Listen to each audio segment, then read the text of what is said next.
Okay, so a little bit of a rehash before we do our class 3 lever. Okay, so we had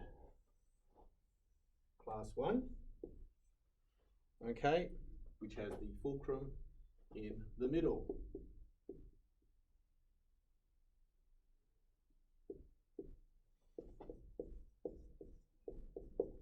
Okay, we have force of effort and force of load is going the opposite direction. Okay, so if we had a heavy thing on here, obviously it would be pushing down and we'd be counteracting it with our force of effort going that way. So it's pivoting. Now we know that our VR is such that VR can be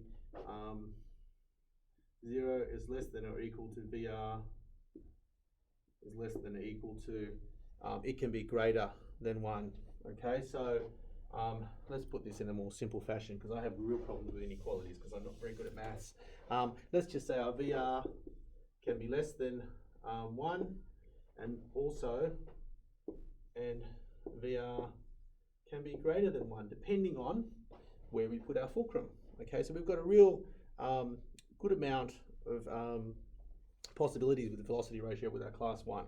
Okay, so it can be greater than 1 or less than 1 depending on where we put the fulcrum. Okay, if we make our distance of effort really long, our VR gets really big. As we slide our fulcrum this way and our distance of effort gets smaller and our distance of load from the fulcrum to the load gets longer, we get a VR that's less than 1. Okay, so that's class 1. Now class 2, so seesaw is class 1. Class 2, which we talked about in the last video, is our wheelbarrow. Okay, so the fulcrum for class, so the thing that's in the middle is our load. Okay, and when we force of effort this way, force of load goes up as well. Okay, so it moves the same direction. And our VR, we said always, VR is always greater than or equal to 1. It can't be less than 1 because we can't move the fulcrum to any position where we're going to end up with a distance of effort that is less than our distance of load. Okay, so that is true for all class 2 levers. VR is always greater than or equal to 1. Class 1, we can have it less than 1, we can have it greater than 1. Okay, so that's our summary of what's happening. And we talked about how to calculate our distances as well. Okay, so distance of effort from fulcrum out to where the force of effort's applied, that's dE. And distance of load is from the fulcrum to where our load is applied, that's dL, distance load. Okay, now for our class 2, like I said, don't get confused, don't reference it to the middle, it's always reference to the fulcrum. So our distance of load is there from fulcrum to where the load is. Okay, distance of effort is not from the load to there, it's all the way to the fulcrum. So we go from there all the way to the fulcrum, that's dE. Okay, do a few example questions and you'll get it right, but dE is always from effort to fulcrum. Load is always from load to fulcrum. Okay, if you remember that, always reference the fulcrum, you won't get it wrong. Okay, but the thing that's in the middle is what determines the class. Fulcrum in the middle, class 1. Load in the middle, class 2. So we've done a fulcrum in the middle, we've done a load in the middle. The only thing of the 3 things that happen on a simple lever is our effort. Okay, now this is a weird one, so stick with me on this one. Classic examples of class 3 levers, first of all, if we're applying the effort in the middle, is actually salad tongs. Okay, so if we have a salad tongs which is has a pivot point there, it's a double class 3 lever, but it's if we look at the pivot point as our fulcrum, okay, here at the end, we're applying our effort with our fingers on the tongs here in the center. Okay, so force of effort's in the center, and that's going to apply our force of load at the end. Okay, so for class 3, our effort's applied in the center. Now, a classic type of lever, we could do chopsticks, we could do salad tongs.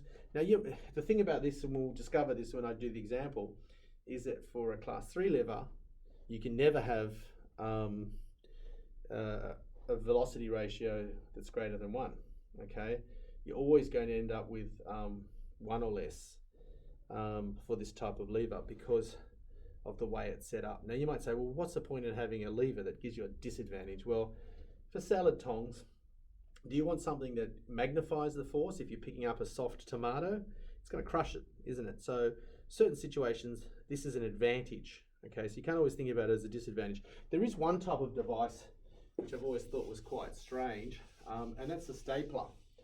And because the stapler, you can see why maybe with surgical tongs you wouldn't want to have too much pressure, or with picking up salad or picking up food with chopsticks, you don't want it to be crushing what you pick up because it's going to slip out, okay? So you want to be able to do it gently. So it's understandable to have a class 3 lever that doesn't magnify force, but for a stapler, when you're trying to punch staples through a piece of paper using, this is our fulcrum,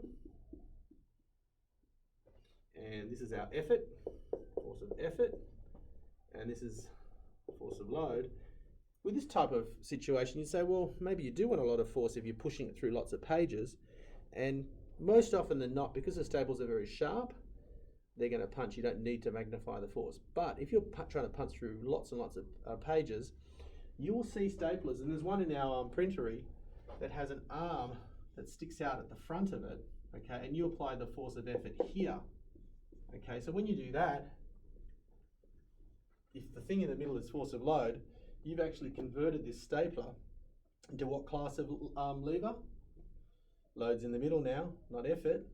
So we've converted our class 3 type stapler, where force of effort was here, into what class of lever do we have if the force of load's in the middle?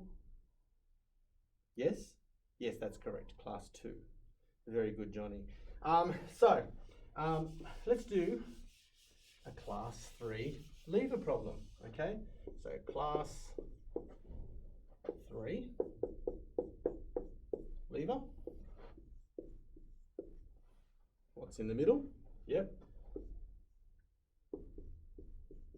Force of effort is in middle. So we can go, let's go, so our fulcrum,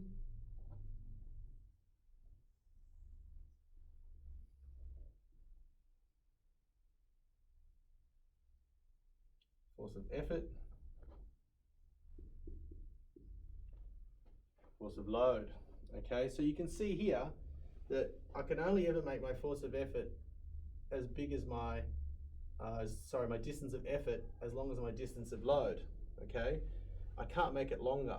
So that's why for this, for a class 3 lever, VR is always going to be less than or equal to 1. So class 2, it's greater than or equal to 1. And we'll write all these down in a second, but for this one, it's always going to be a kind of like a force diminisher, okay? But like I said, salad tongs and things like that, you don't want to be magnifying that force, okay? So this is our fulcrum. So how do we work out our distances? We always go from the force to the fulcrum, okay? So distance of effort, okay, is from our force of effort to our fulcrum. That's DE, distance of effort. And distance of load, where do we measure from? From the force, okay? From that force to the fulcrum. Distance of effort, okay? And we can see distance of effort is always going to be smaller, distance of load, nearly stuffed it up. That's our distance of load, from force of load to the fulcrum, okay? And we can see that this DE is always going to be the same or smaller than our distance load. So VR is equal to distance effort over distance load. So if we say this time our distance load is really long, so we're going to say equals 100 meters, and our distance effort is equal to 10, okay? We say 10 over 100, which equals 1/10, okay? So what that means is if I put 100 newtons of force in, I'm only going to get 10 at the load.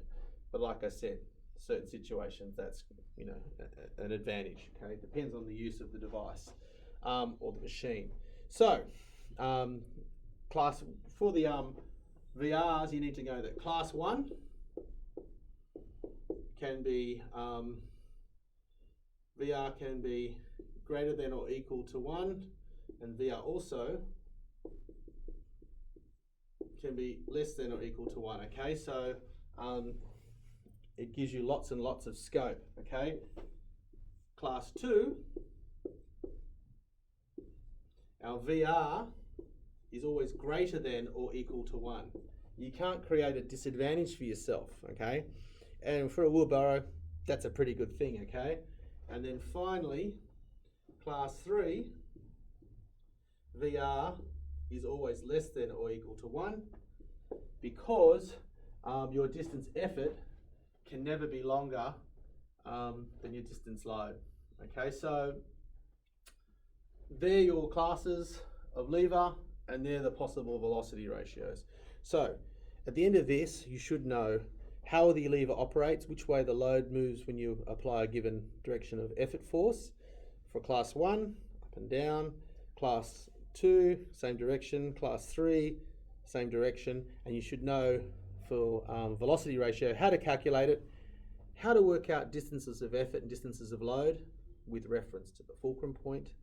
And by doing lots and lots of examples, which will be provided on this Exchange page, with solutions, you shouldn't have any problem solving these types of problems. Okay, this is the beginning of your long journey of understanding mechanics with regard to engineering.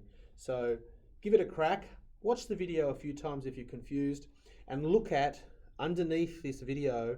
There's a whole heap of videos from I found online, and also other written information about simple machines that will really broaden your knowledge of this particular subject. Happy calculating. See you next video.